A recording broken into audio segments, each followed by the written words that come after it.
in the 1600s, you had something called the National, what's it called? It's called the Killings Act, the National Killings Act, I think it was, which basically means if you whip your slave and they die when they're on the plantation, that you can be all right. You won't go to jail. You won't get any problems. But there's a terminology which was like, all right, well, the terms are, if they are working and doing a job where they're not being overworked and you whip them, then okay, it's okay. But if you whip them whilst they're doing like these crazy little things, then you might get into trouble and you won't get no money for them and that as well.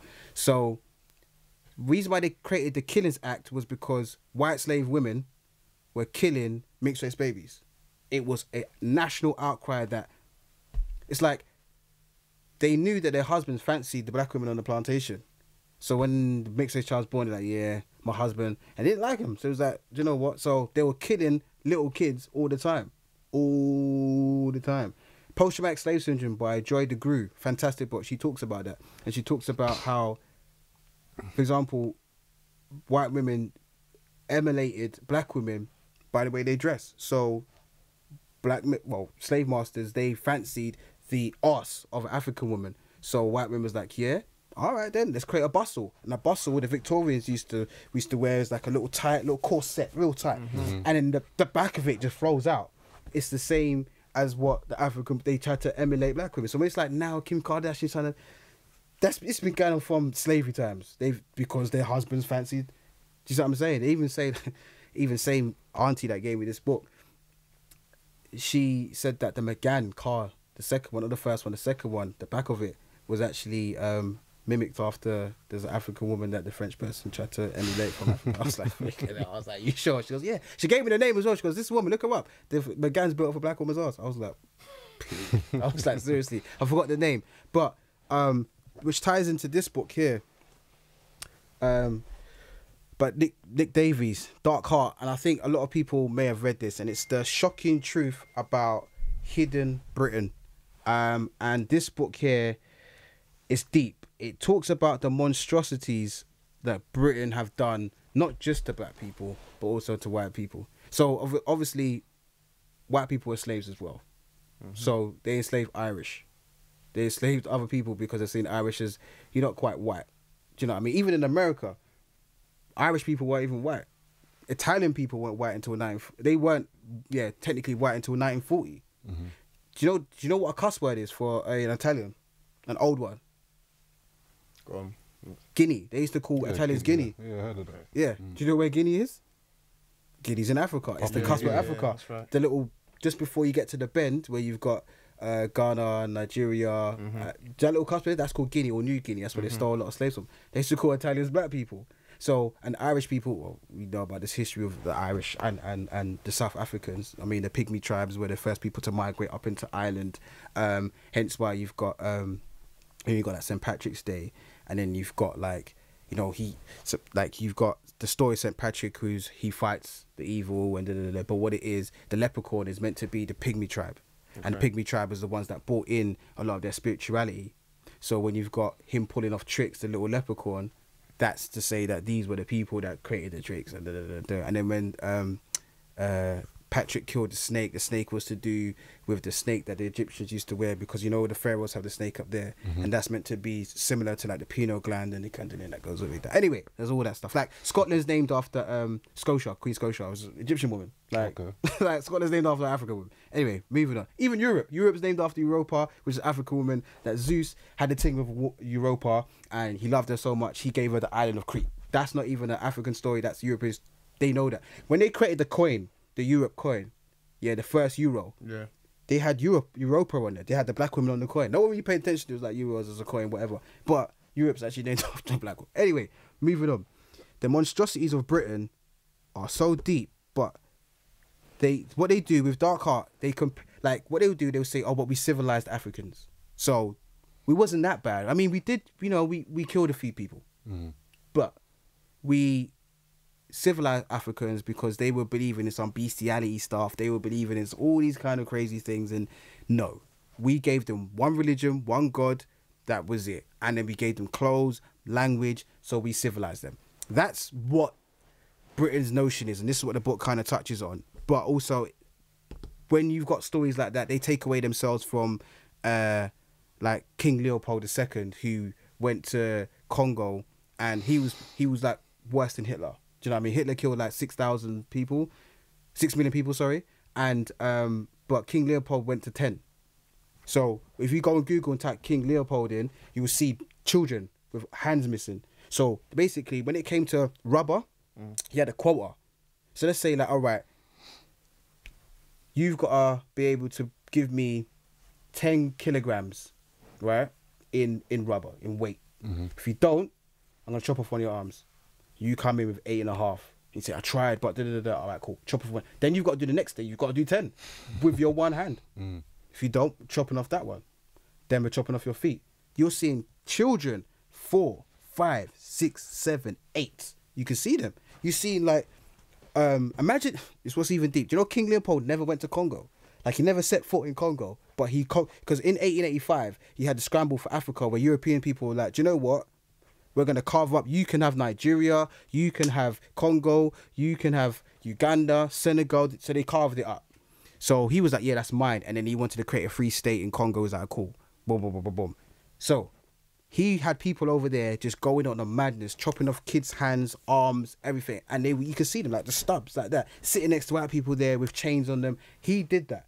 So Britain's like, we may have did our little thing, but we're not as bad as King Leopold. Like, he was evil. He was worse. He didn't... It's like, what? Like, you did do that. Like, do you know what I mean? You just tried to minimalize it, but you did this for, like, hundreds and hundreds of years. Like, punishments where you'd put, like, sand into a slave's mouth and then add water to the sand because you know sand and water, it hardens. That was your punishment. Like, Caribbean was the worst place. Even though America's got their little history, Caribbean was the worst place for punishment. That's why so many slaves went to Caribbean, because they died.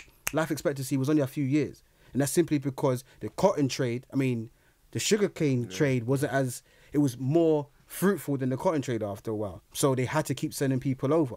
Do you know what I mean? Carriacou had their little bit, Grenada had their little bit, St. Lucia had their little bit, Barbados was like the jewel. I mean, in 1661, they created the Barbados Code, and that was the way that people used that as a manual to teach other people how to enslave people in the Caribbean. Like, this is the punishment you should use. It will work. Like, and that all came from Britain. You know what I mean? Queen Elizabeth said, also, there's a guy named Sir Francis Drake that we learned about in primary school. He was the first person to circumnavigate the planet. English person. Africans been doing it for time. But he was the first English person. That's what they tell you. It's like, raw. So he did that in the 1570s. So what about the time when he was traveling in 1550s with Sir John Hawking, his family member, and he went to Guinea and slaughtered 800 people, took 400 and brought them to Britain. And Queen Elizabeth, who we think that is the greatest queen ever, she was like, yeah, love that. Keep doing it. So hold on a minute. You've got a slave ship in Borough Market next to London Bridge, right across the road from the Shard. You've got a slave ship right there, which actually talks about, this is a replica ship that Sir Francis Drake used to circumnavigate the earth. But you miss out the 20, 30 years before that when he was taking trips to Africa and then going to the Caribbean and trading with his family member, Sir John Hawking. Like, that's why the miseducation is so important, because they will teach you about someone like Sir Francis Drake, and he's a sir, meaning he had to get knighted. But then, in the same breath, you're missing out all other parts where he actually enslaved people. When they say that, oh yeah, also, there was a Spanish Armada, meaning he went to the Caribbean and he intercepted Spanish ships. So that's what it's famous for, by taking over the ships and taking their cargo. But what was Spain doing in the Caribbean? They were transporting slaves. So when you're saying cargo, what kind of cargo are you talking about? Because I know there was some people in there. Like, but then when you control the narrative, you can say whatever.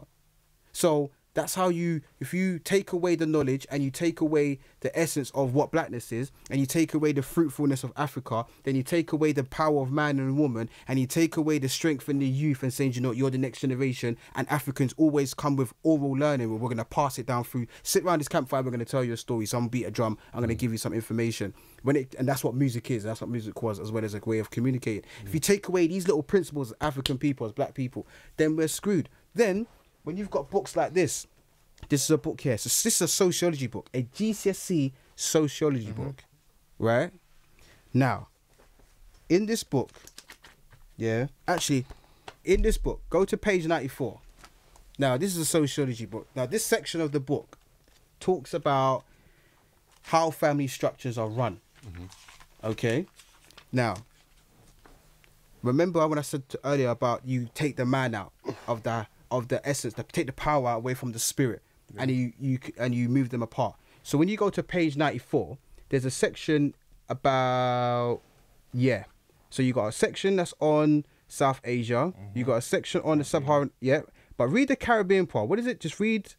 Yeah, just actually read it. Read the part. It says this is a sociology book, okay, for GCSE, meaning that's across the nation. So everybody who's going to do sociology at GCSE level will read it. You could be in somewhere in Luton, somewhere in Manchester, somewhere in Muckerland, somewhere far off in the sticks, Hogwarts. You could be anywhere, and you're doing sociology. This is what you're going to read. Right. Yeah. So it says, in Caribbean families, the fathers and husbands are large.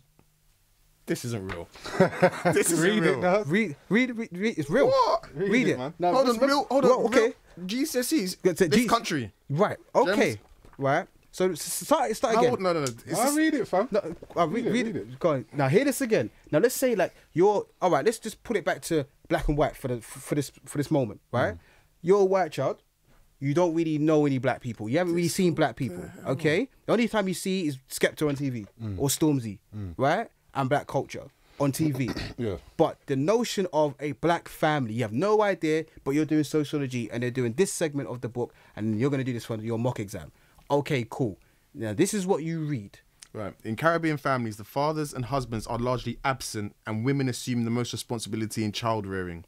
When men and women live together, it is usually in cohabiting or common law relationships that reproduce the traditional patriarchal division of labour. This family system is also characterised by child shifting, that is, the passing of children to other relatives or acquaintances. If the parents find themselves unable to take care of their children. As a result, multiple women are involved in childhood socialisation. Thank you. Now, that's a GCSE book where it says in Caribbean families, husbands and fathers are absent. That's a narrative starting for a 15-year-old. I can't believe this. You pick up a newspaper and you see about crime and stuff. You probably see father absence when it comes to blackness. If you write the books, you can decide on what it says.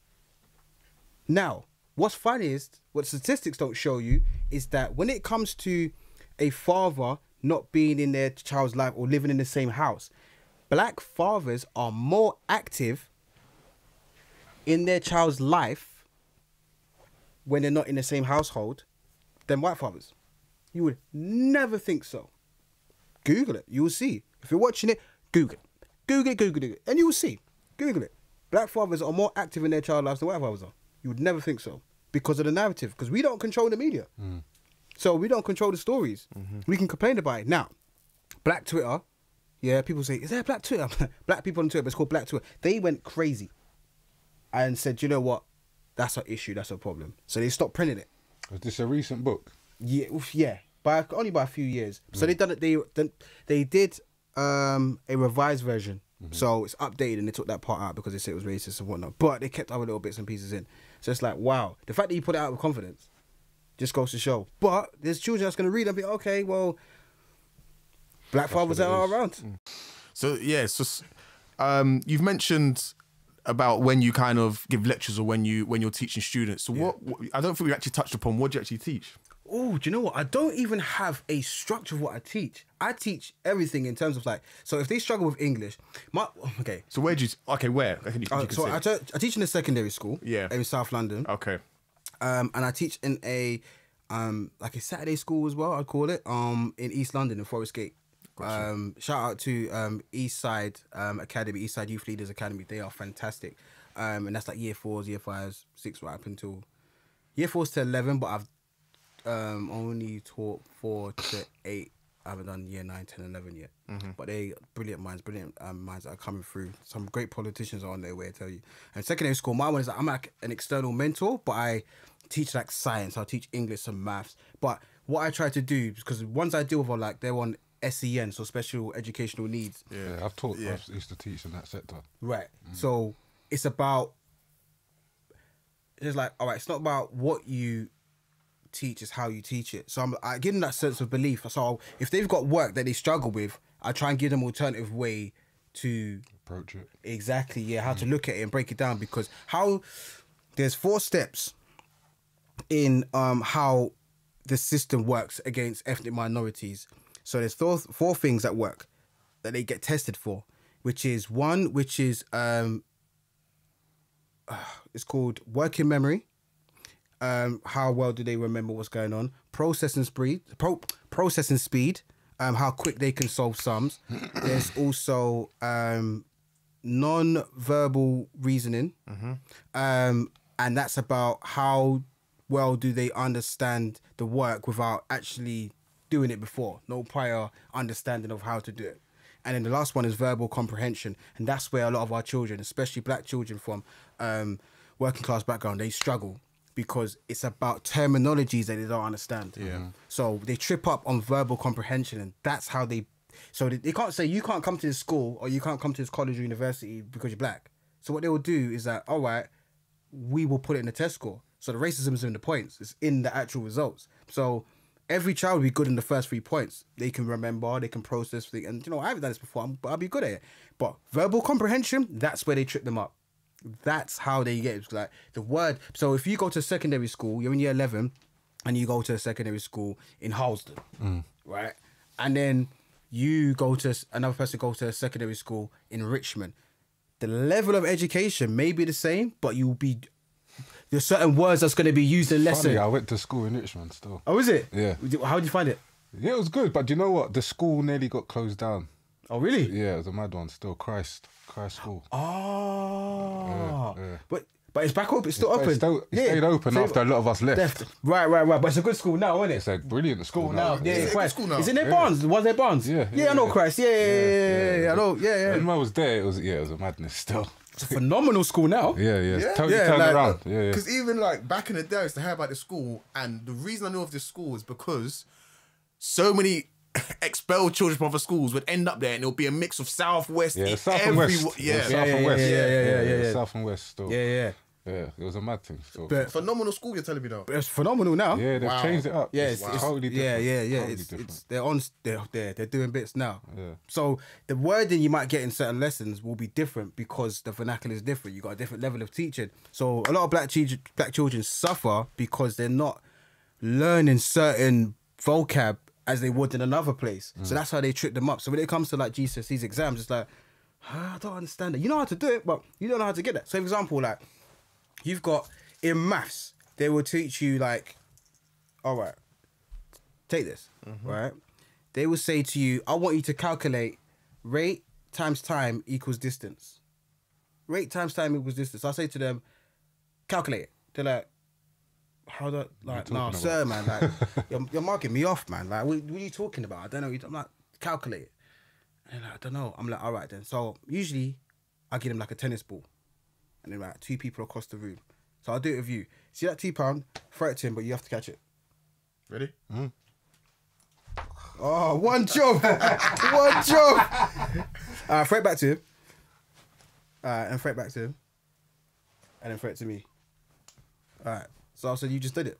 Rate times time equals distance. They're like, what do you mean? So I said, all right. So the rate is the speed, right? The rate is that. The time is how long it's going to be in the air. So when you threw it, how do you know not to throw it and make it hit the door? How did you know? Could judge the distance between the two of How? us. Yeah. See what I'm saying? Experience. I guess experience. It's just like, you know, Have you thrown the rounders, whatever you've done. Have you thrown a £2 to him before? Not a £2. No, but French. I've thrown something similar.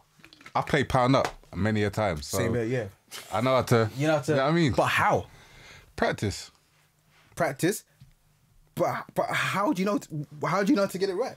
From using your eyes, judgment, distance, and knowing what power you can use to put in towards going that direction. So if I know you're a meter away, then I'm going to use a certain amount of force for it to get to that different position. There you go. Kinetic energy. So we always use kinetic energy, but when you read in the science book, it's like kinetic energy. Like, what?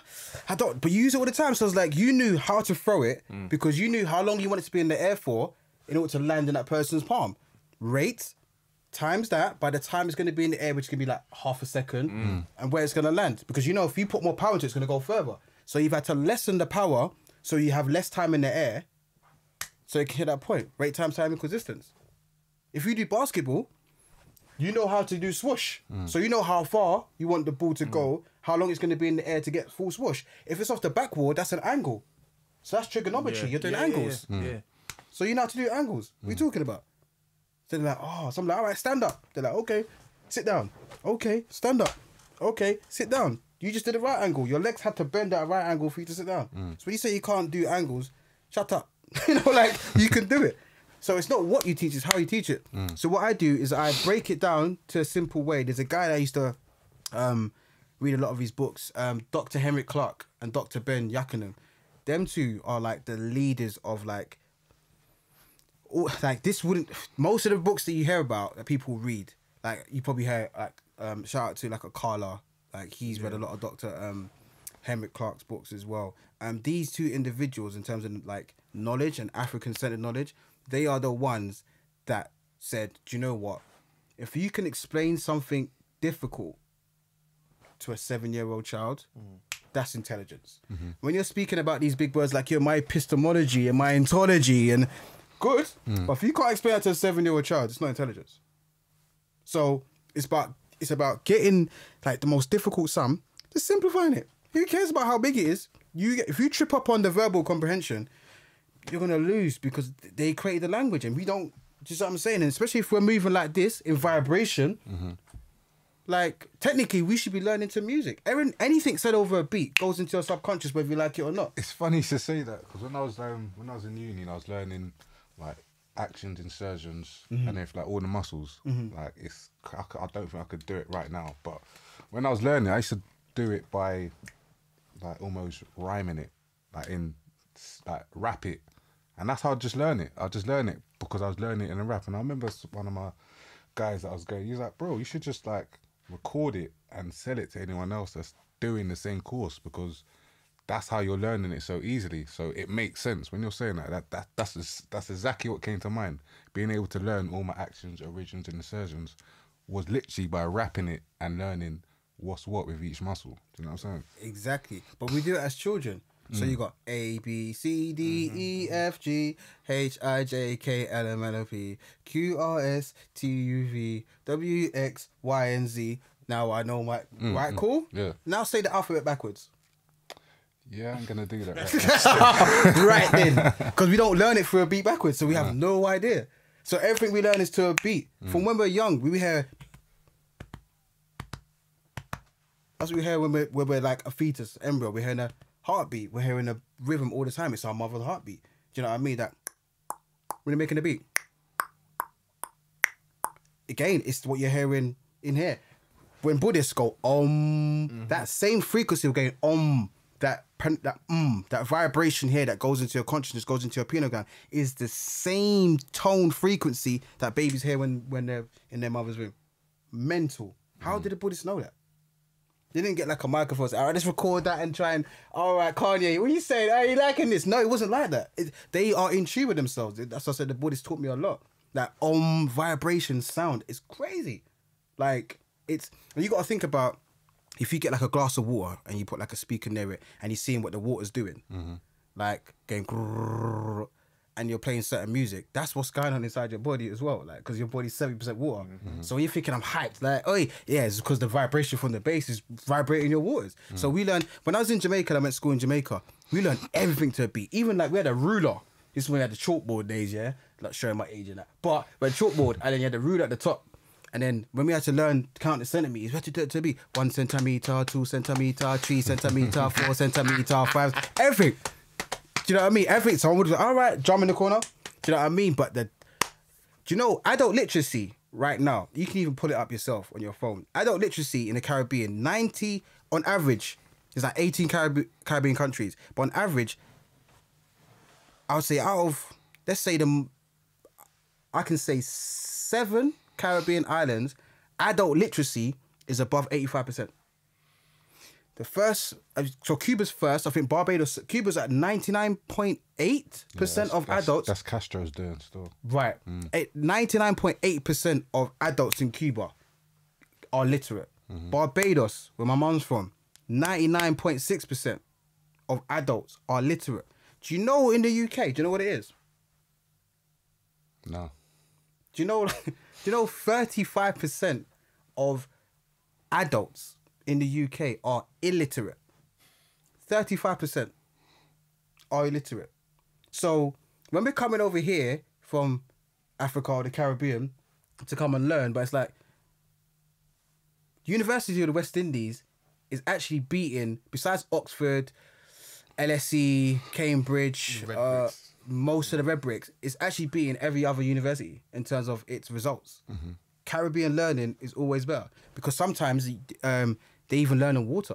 They go out. Well, we've got, why are we not learning to water? Because we've got water in us. So we should be on a boat and we're just studying, chopping up reasons, hearing nature in the background. What? That's what we should be doing. But when we're in a room, it's just like 4 white walls and then, you know what I mean? Did erase there's just whiteness everywhere. Then you've got artificial lighting. So you're not getting any vitamin D. And then it's winter time. It's cold. So you're suffering from SAD, which is seasonal adjustment disorder. And then you've got other little traumas doing it because you saw your bedroom get licked down. Then you've got issues with your ex-girlfriend or your child's mother. So you've got that. Then you've got to go to work, but you got to sort money out because that rent's due. Then so many different things as a man that you're gonna go through. A particular man, not every man, but let's say a particular man, that's his scenario. Like, and he's not getting vitamin D to charge his melanin. He's not gonna be able to think straight. He's not breathing properly. Like, there's so many things that black men go through. It's crazy to just even be equal. Just to be equal. Imagine that. We're just trying to be civil. It's like the new civil rights. We're not even we just want civil rights. You know, can we just get along? We just want to be civil. Not like, well, respect me. I'm a human, you know. I came first. What are you doing? Nope. It's like, I just want to be civil. As black people, that's literally what we're trying to do now. Be civil. Hence, like, sorry to cut you. Hence, like, I like it when we're celebrating the first. You know, like, oh, we're the first person to get this award and we're the first person to... I like it because it's an achievement. Great. But then it's still showing me, like, where are we going to learn? Like, it's acceptance. Because say you're a rapper and, like, we know you're dope, but you didn't get a Brit Award. It's like you're the first black person to get a Brit Award as a rapper. It's like sick. You're like, yeah. And you pull it on your caption on Instagram, like, yeah. Bro, we know you're sick, but it's acceptance in their eyes. So they've accepted you, so it's like, yeah, we've let you through. Yeah. Like, we've got to stop celebrating being the first one. And we keep doing it. Other cultures will jump onto everything what ethnic minorities do all the time. Whether you're Asian, whether you're black, always jump on and we're like, yeah, well done. But then they never celebrate us. Never. You will get that one Becky doing a Dutty wide or doing some kind of Afrobeats dance. And we're like, oh my gosh, she's sick. Aye, she's doing her thing. All right, cool. She's doing a bit about culture. All right, great. Let you try and do something that's in their realm. Do they celebrate you? I am yet to see on social media when a black person achieves something that's great, that's considered white, that white people say, you know what? You're the first black person to do it. No. They will wait for us to be like, well done, retweet, like. And then they'll be like, oh, well, that's a great achievement. But they don't celebrate because getting a great degree or being a professor is seen as white. White people don't big up black people when it comes to them becoming a professor. We're celebrating the first black female professor last year, Olivette Otelli. She's the first black woman to be a history teacher in this day and age when black women are history. They're the first people. But we're celebrating that now. When it came out, people was like, yeah, sick. We was like, well done. That's an achievement in this world. That's fantastic, especially in Britain. No white people was bigging her up. She got white hate. All the time. Oh, okay, well, history. Or now that you know history, you can go back to your country. This is live on Twitter. Like, on Twitter, no one's saying anything. I'm like... So then it's our fault because as black men, we should be protecting her. We should say, oh, yo, I'm going to slide in that person's DMs. Listen, keep it up. Same thing with Diane Abbott. She might say some things that are a bit wild. It's a bit wild. Yeah, I don't know if you should even say that. But as a unit, as a collective, we should be protecting her. She will go on Question Time and they'll disrespect her. She will go to these shows, BBC. She'll go to all these things and then what? We just let her get havoc. So if we can't protect a black woman live on TV, we should be turning up with them. So, do you know what time? Where you going? Tuesday? All right, I'm with you. What time? 8 o'clock. And we just roll out. And we just wait outside. Say, like the moment someone right. But it has to be done. The moment someone says something disrespectful, we're entering the building. Just try and know. Police or no police, try and know. We're coming in. When she's coming out, we walk with her. How are you getting home though? All right, you Uber up. We're jumping in an Uber with you. How about 2 cars deep? We're rolling behind. We have to, because it happens all the time. Next minute, Diane's getting assassinated, boy. But we get it. But we get it. That's how we should be protecting it. So we know that no one can't. Our issue, we'll keep it in house. We don't disrespect black men, we disrespect black women, disrespect anyone. we'll just keep that in-house. We keep that. But if someone tries, it's like your little sibling, innit? Oh, shut up, you're an idiot. Shut up, I'm what? Tell mum and watch happens. Tell mum. And you'll have that relationship with them. But the moment someone else says, oh, your brother's an idiot, you're thinking, what? Hold on. Like, it's on site, right? We don't have that mentality when it comes to our people. We just let anybody just disrespect our people. So how can we teach the young people to have community vibe and love one another, stop stabbing, when we don't even protect ourselves as adults anyway? We don't protect women. Women don't protect men. So what are we really doing? That's why early intervention, I teach them the alternative learning, but I teach them the importance of sticking together because the power is in number. Do you know what I mean? If you take away your thumb, it's kind of hard to like really pick up a mug. Like it's kind of difficult. You can do that, but to really pick up a Coke can it's kind of hard. So the digit of a thumb is very important. Every finger plays together has more impact. Otherwise, you're just single digits. And collectively, if we understand that community vibe and start sticking to African proverbs, whether you're religious or not, we can get the job done. But we have to eradicate so much and we have to learn so much because of the powers that be have done a great job. Where do we start? Would you say it's education? Would you say it's because we always have community talks and we always have like I wouldn't say riots, but we get together and we make noise, then everyone kind of dies down and parts ways. So where do we start in, I guess, utilising and coming together and forming something? Very good question. Happens a lot. You know, like after events, like, all right, we've spoken about it. Yeah. Now what do we do? Yeah. So true.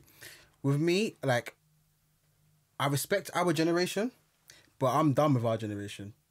I think we're too far gone. Wade, the work could be too... It's like trying to convince Kanye to like, no, you're a black man and you're great and yeah, stick to your Africanness. Just give up. you be spending too many years. I start with the young people because they're the ones that are seeking identity. Like I was saying before, a lot of them don't even know that they're black. They don't even know their ethnicity. They don't know their culture. Because they're not really fussed about it because we're not giving them the tools. We're too busy worrying about paying the bills. We're too worried about Brexit. We're worried about everything that's happening out there and what's happening in our homes. We have to reverse that and give it to the young. If you are not in a position to speak out because you have a corporate job and you're scared to lose your job because you're scared to upset white people, great, fantastic. But if you've got money, you've got capital, but then you plug that into an organization or a movement and you just be a silent partner and just get a little recommendation afterwards and stuff like that. Do that. If you are working with young people, right, and you are like seeing what's happening on the streets and you believe, like, the work I do, I've got a campaign coming out next year, which is called Young Readers, Future Leaders. And that's about what I will be doing is taking 10 different young black people to a black bookseller, a black publishing house, a black vendor, black bookshop, whatever. Because I want to create that barbershop vibe within a bookshop where we crack job, buy books, and we're just having a little chin wag. Like, I want to have that with our young people. It's a sick idea. So the last Saturday, last Saturday of every month, from January to December, I want to do that. Now, I put the campaign out because I'm trying to raise money for it. So every child will get a book free. But the money will come from the campaign, from the crowd fund. I've put it out. Loads of people have said, fantastic, great. But the numbers are not showing on the fees. So I'm like, it's been shared by many people. Some people don't have the money, whatever. But again, what I was saying about the urgency. The urgency is, they're like, oh, okay, it's a great cause, but I don't want to, like, on Facebook, I've got thousands of friends. If every single one of my friends on Facebook gave £1, I'll reach my target in like 20 minutes. Easily. Just give me £1. No, just £1. But they'd be hesitant to do that because we're reluctant to give to black causes because we just see it as, we don't even trust each other anyway. If you came out of a black bank, we're probably going to be less reluctant to go to yours because we're like, I know how black people stay. Like, if I put my money in your account, am I going to see it back? Am I going to, right? If you go bankrupt, are you going to say, oh, I ain't even got that, you know? You know, like that. You say, hey, French. Like, yeah, remember I put that $3,000 in your account? Yeah, listen, it's mad, you know? Hear what? All right, come check me next week. Bro, check it. Mate, you are a bank. Like, what do you mean? Yeah, I know that. But I've got a couple of branches that are still open, innit? But hear what? All right, flipping. You know about that? All right, flipping. Hear what? Come Canary Wharf where we've got the air. Come there. But then come for about Come about 4 o'clock comes, I'm there. And you're like, yeah, I'm coming down now, 1 second. And you come up, you say, do you know what? Yeah, like, I ain't even got all of it, but wait, man, I'll drop you this change. Hold this for a minute.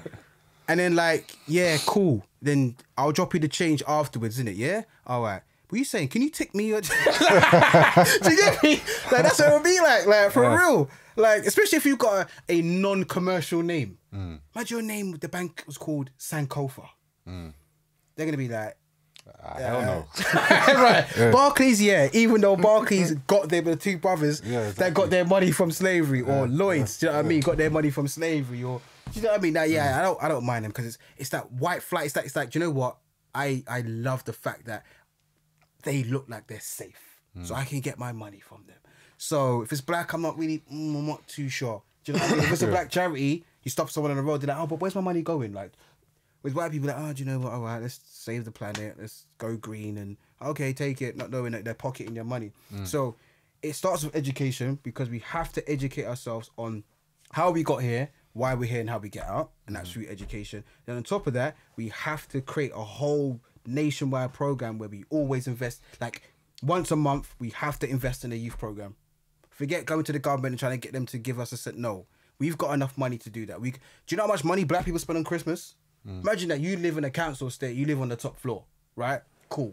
Then you work, say you're a single parent, you work like mad hours just so you can get enough money to buy presents for your children, right? Nearly bankrupt yourself. To then give them presents, they open it up like, yay, thank you. For you to then give credit to a fat white man that comes down the chimney every 25th, but your children don't even fathom the idea they don't even have a chimney. I knew that from early. Like, so the amount of money we spend on Christmas, we could just take that back and say, do you know what? All right, celebrate Kwanzaa. So I don't know, give them one little present, and then we just, do you know how much money the black church makes every week? So we are our own demons. If we want to put money into things, we can, but we just don't want to do it. Churches should be open up, say, all right, every black church should have a scheme where it's a youth program. I don't care what kind of church it is. I don't care if you're Pentecostal, Tabernacle, Baptist, Seventh-day Adventist, Jehovah. Every black church should have a program for the youth, or forget it. You shouldn't be rich in there. No way. No way. There should be a place for young people to talk about their issues and their problems. There should be a scheme in place to support young mums. There should be a scheme to put in place to older generation mums, because they might be disconnected from the youth. There should be every church should have that. Go to any pastor and say, where did Jesus sleep? Did he have a house? They will tell you no.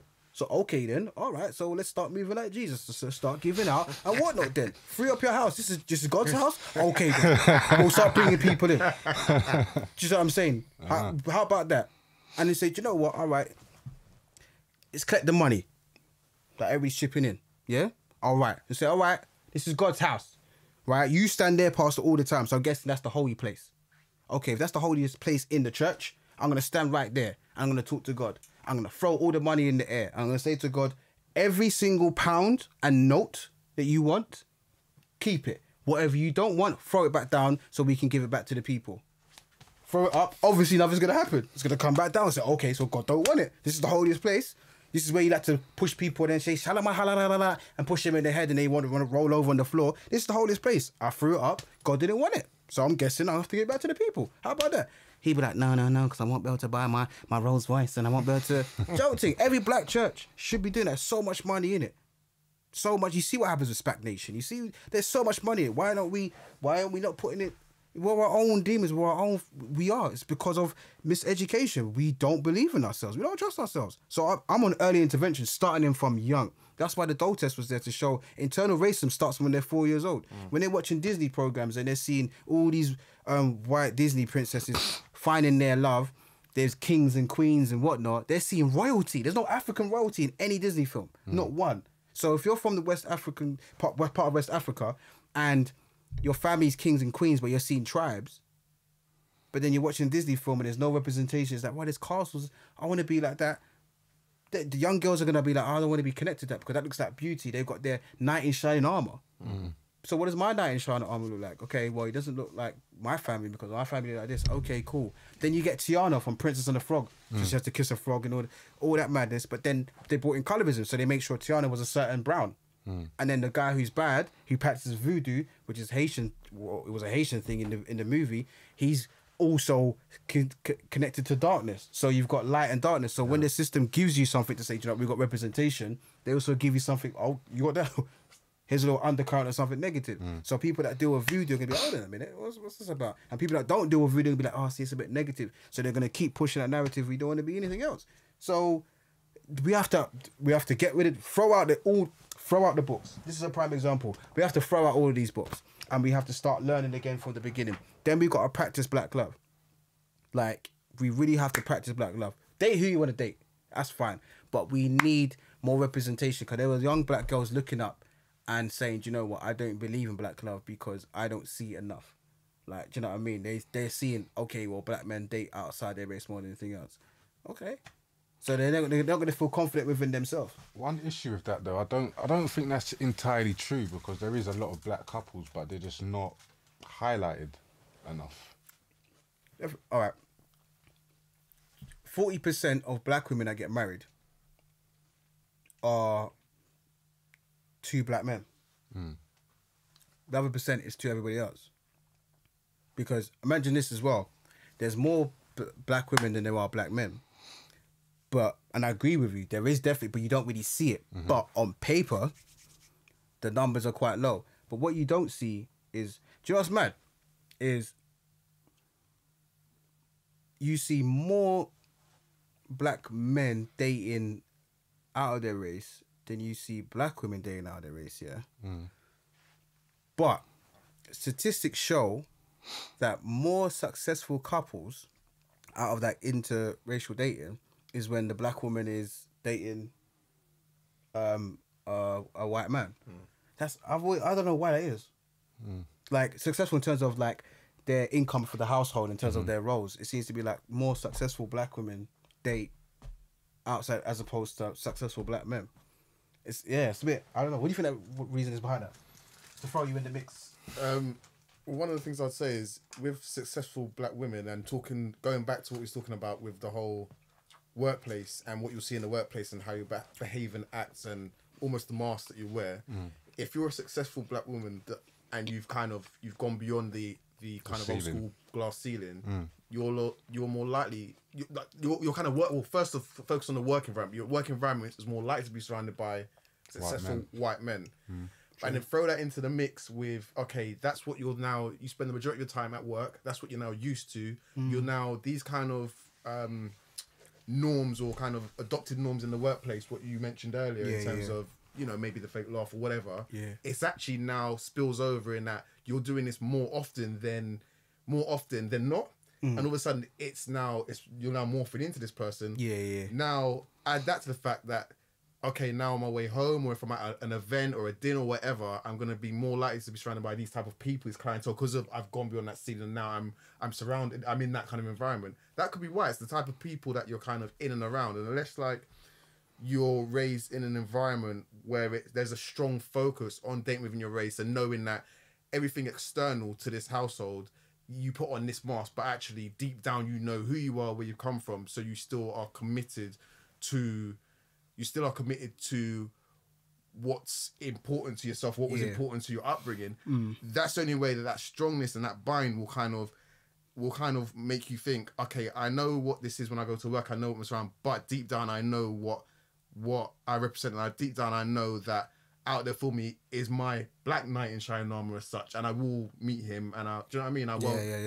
I won't kind of, not maybe succumbs the wrong word, but I won't kind of succumb to what's in my immediate environment, what I'm now used to, if that makes sense. That could be one way to look at it. Yeah, no, I definitely agree. I mean, when it comes to, I guess, to kind of parrot what you're saying, when you are in that environment and all you see is other people that are of a different race and they're within the same tax bracket, so to speak, you're going to want to stay within that tax bracket. And if the dating pool doesn't really have, I mean, your male counterpart, then you're gonna go with your counterpart that's within the same tax bracket. So therefore, it's a lot easier for them just to be kind of like, okay, well, as Mace pointed out, we're in the same circles, we're having the same conversations, we talk about the same struggles in terms of where we are financially, so why not form a unison? You know what I mean? So very good. I literally don't have an answer for it. I don't know. I can't even speak for black women because I'm not one. So like, go easy on me in the comments. Yeah, I'm just saying. I'm just what I've noticed. I don't know. I don't know what it is. But you know what I mean. But practicing black love because of the young. Like when I've got a year 10/year 11 student, do you know what I mean, who talks about she used to bleach her skin because she didn't think she was beautiful. This is year 10, and she used to bleach. What? Like, what are you doing? And she's got like a couple of marks on her arms or where she, like, and she talks about, you know what I mean, representation, and she talks about like black men. She'll like put on a grime video and another grime video and another one and a drill video and another one, and she's not seeing herself as a dark skinned black girl. I can't say to her. I can only just say I'm sorry. Like I can't. So her story is that there's not enough black love in there.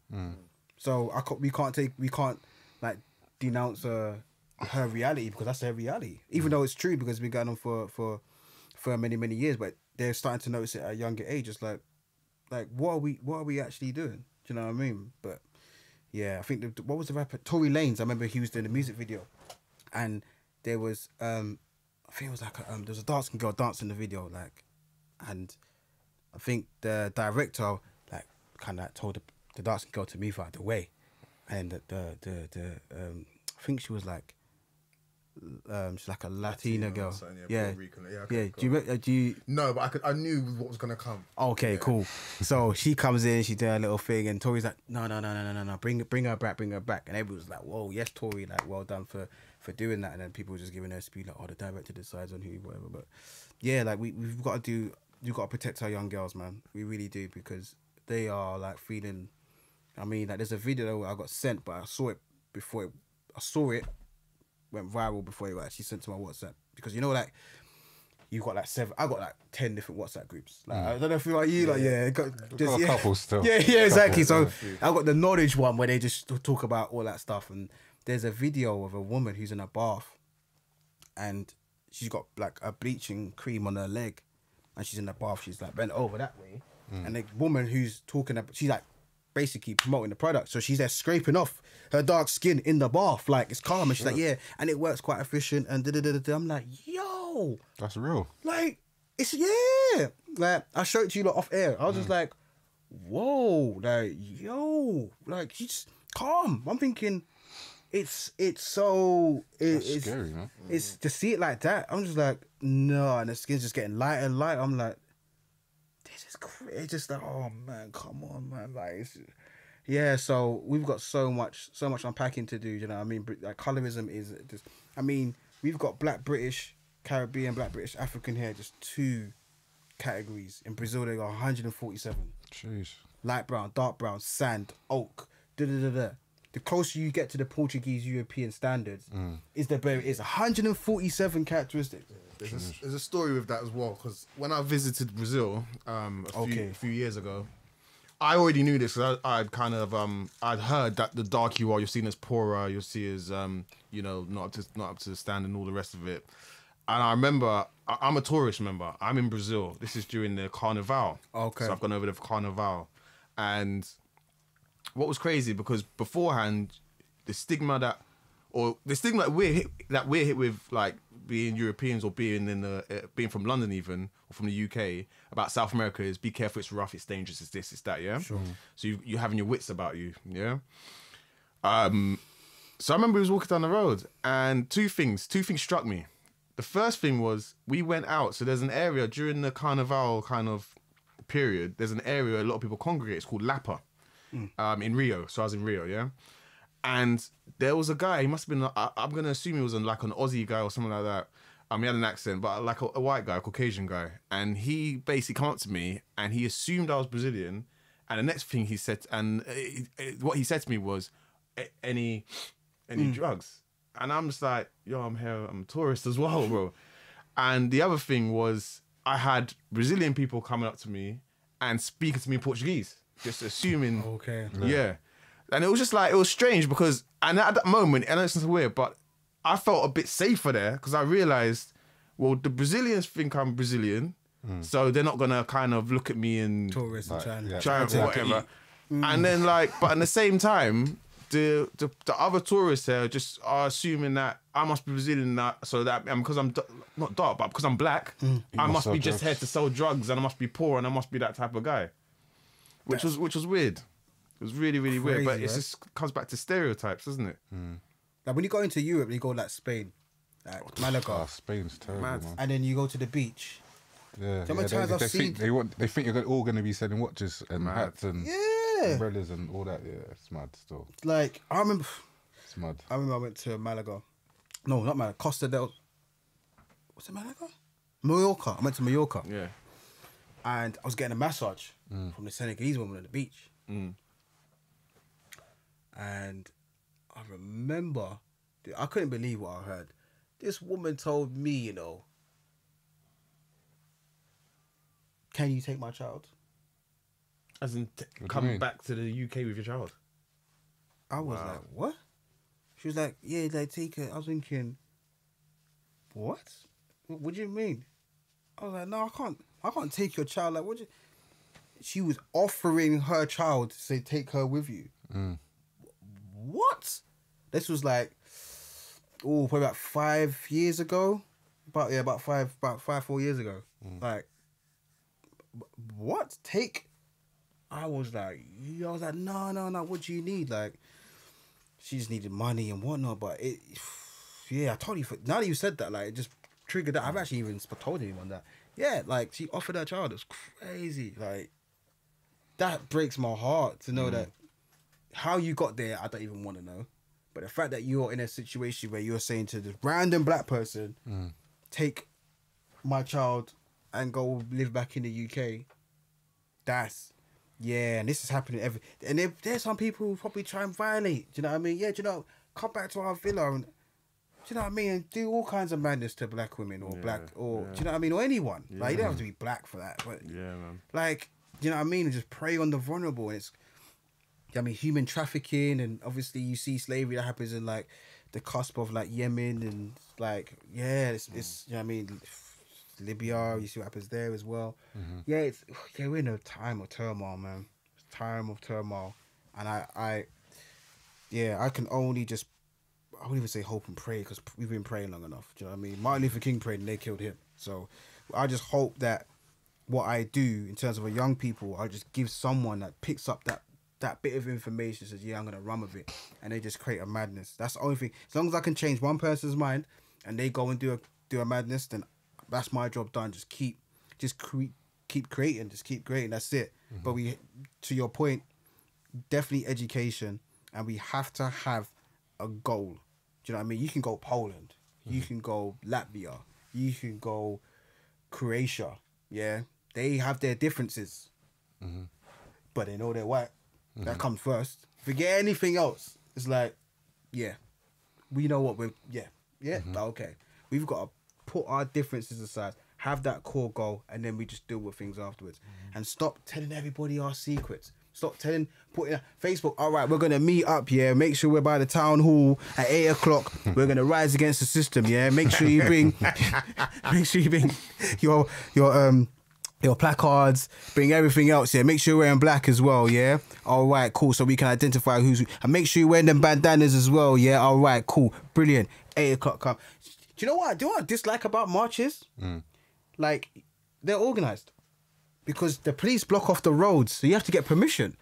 It's like, so I have to ask you, may I walk the street talking about how annoying I am within this space? I can? Thank you. Because I don't like you, but I'm asking you. Okay, thank you very much. And then you walk and it's like, all right, time to pack it up because we've got to get traffic flowing in time for a rush. It's not taking serious. What kind of joke thing is that? There's only 3 things that you oppressors care about: the loss of life, the loss of money, or the loss of property and land. If you can affect one of those 3 things, they will listen to you. That's good points, man. What revolution do you know that hasn't been bloodshed? No, there's always has to be bloodshed. We've had this conversation. Someone has to get. And I don't think a lot of us are ready for it to kick off like that. But we had to. When the Windrush came over, the Windrush generation came over, they was fighting the Teddy Boys up in Nottingham. Yeah. That was on site. Imagine you're a young woman and you got a baby, you just finished your work in St Thomas Hospital and you're trying to get home and you've got to take a different road because someone's going to hit you and your baby over the head. Do you know how many people died just from racist violence here that we still don't even talk about? Like, black people died off the hands of racist white people during the 50s. No one. Who's writing it? Who's writing this stuff? Who's telling young people? Yeah, it used to be peak. I know we look at America. We got the dogs. They've been hosed down. There's been rockers. There's been fights here. Even in the 60s, there was fights. There was race fights here. No one talks about it. Well, the thing is, back then, I think we was more of a unity. We had more community then. Like, whereas now there is none, and that's the problem. And that's why I was asking the question: what do we do now? Like, what is the answer? Because not to say I'm tired of having these conversations, because I think it's really enlightening, and I genuinely feel like I've learned a lot just from you talking today. But what tends to happen is we'll have this conversation, then people will listen, people may have an additional conversation, but where's the conversation going? Like, we need to lead to more than just conversation.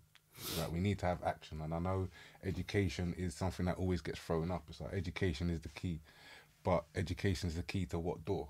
Do you know what I mean? True. Facts. So what door are we walking through? Because at the moment, we don't have no leaders. We don't have any particular person to say, okay, cool, we're going to, like, once upon a time, Marcus Garvey was a leader of ours, and he had the idea of going back to Africa, the Pan-African idea and everything of that nature.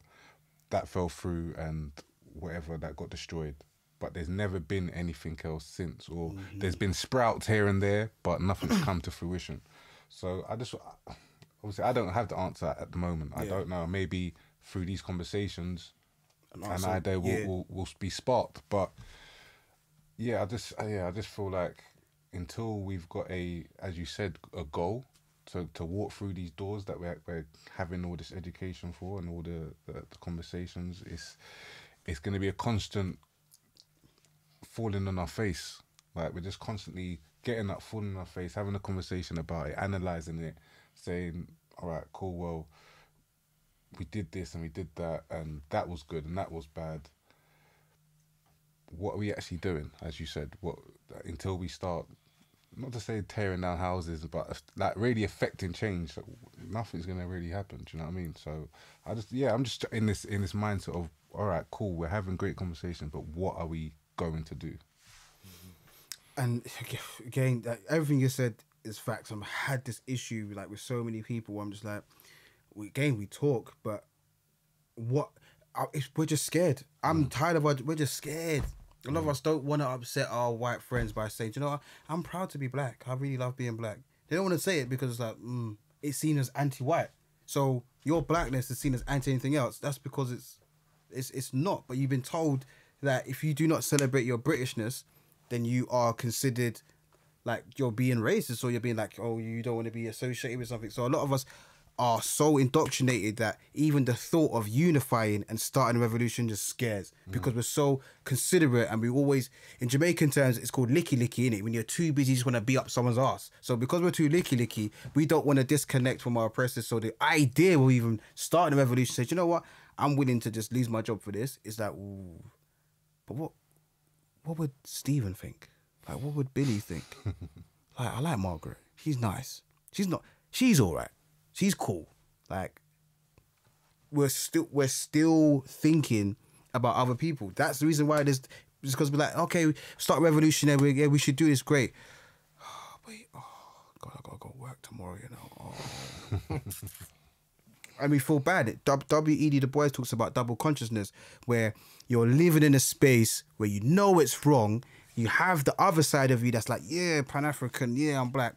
But then you got to balance the two sides. And it can just really frig up your head, where it's like, oh, 1 minute it's like, I'm proud to be whoever. And the other part's like, ooh.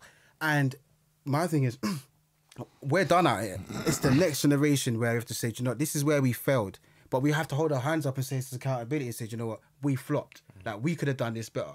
Like, we don't own anything. We don't control anything. We don't have any power. We don't even... How many conservatives are there? How many people that follow Labour? How many Green Party people? We're so divided. If we came together as one block, it's 2 million people and said, all right, Here, politician, if you follow our manifesto, you are guaranteed 2 million votes. Every politician will be on it. UKIP will be like, do you know what? We don't really like this. No, it's real shit though. Right? That's real talk. Right? Yeah. They'll be like, do you know what? We don't really like them.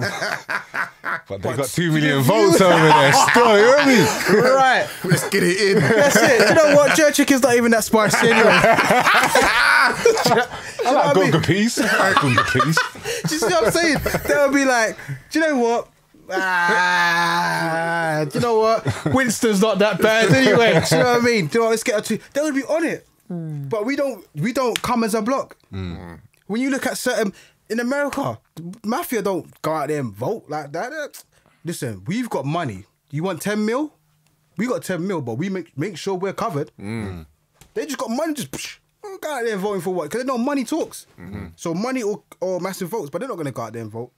They'll just buy the politician because they need the money for their campaign. So they'll just stop. But we're not going to do that. So one massive block. But we're not going to, because there's so many divisions. Oh, go out and vote and go out. Like it's we've got so much unpacking to do, but it starts with the young people. I say this and say this and say this again. Get them to do it. We flopped. Say, do you know what? This is what. Hey, we don't own and control something, but we're going to give you the tools and how you can do it. We didn't do it because we messed up. We're too busy flopping and arguing and beefing over stupidness. We was too busy worrying about trying to be Americanized and follow their culture and their history and their knowledge and their dress sense and their way of life. We also weren't even thinking about protecting our mums. We was too busy telling each other to suck each other's mum and whatnot. We weren't even trying to get back, you know what, your mum is the queen of the house. Let her run things. She's amazing. Boom, let's protect her. We didn't do this. We didn't do ownership. We didn't control. We didn't do publishing. We didn't do anything like that. Now, I've done it and I flopped, but now I know how to do it. I'm going to give you the tools. So here what? When you go into this meeting, make sure you know that you say this and you demand that. You do royalties, yeah, you get that, but you own and control everything that you produce. Everything. That's you. That's yours. Don't let no one take that from you. Or you go somewhere else and someone will give you your worth. We've got to give it to them. We've got all this, it's just books. We're in the information age now. You can just Google some of these PDFs. Like, there's no excuse not to read. Reading is fundamental. So let's just give it to them. We're done out here. We're done. Like, we're done. Let's just forget. We're done out here. It's one of Pocker's, who's not here today, favourite terms. We're done out here. I'm conscious of time because we could be here all night. You ended up on a great line of like reading. I think that's the key. Like, education is definitely the key, but we need to find the door to open it up with. This is the right then. Do you know what I mean? The knowledge is power, but it's what you do with the knowledge is the power, innit? Exactly. I know you normally have three. Yeah, we last finish questions off with 3 questions. I'm going to ask them to you. No pressure. No pressure at all. Yeah, go ahead. The first one is, what 3 values do you bring to your business or place of work?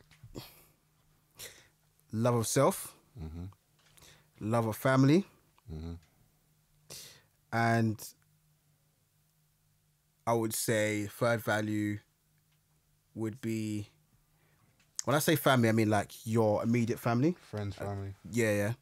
And I think the third value is the love of knowledge. I feel like you actually, not just knowledge of self, but just the stuff around you, just knowing how amazing things are. Like, that's a value because everything works within the 12 universal laws. So you have to appreciate everything around you, because without the worm wouldn't be able to weave the seeds into the ground. Do you know what I mean? Without the dung beetle that rolls up cow dung or whatever, you wouldn't be able to get certain things right. So appreciating life around you, understanding how great your family are, and just love you as an individual, because you are the 1 out of 10 million that made it to the egg. So you are great. Good point. Good. Second one is, what 3 realistic wishes would you have? If you had 3 realistic wishes, what would they be? 3 realistic wishes. 1, I wish my mother's health was better. 2, I wish Europeans would leave Africa alone. And the third one, I wish our young people would be safe on the roads. Cool. It's like that. Very relevant, man. Last one being, what 3 books could you not live without? Ooh. Oh, 3 books. Okay, Marcus Garvey, Message to the People. The biography of Malcolm X. And the 3rd book I can't. Make it a European one. No, I'm joking. A European, the Bible. 3rd book would probably be.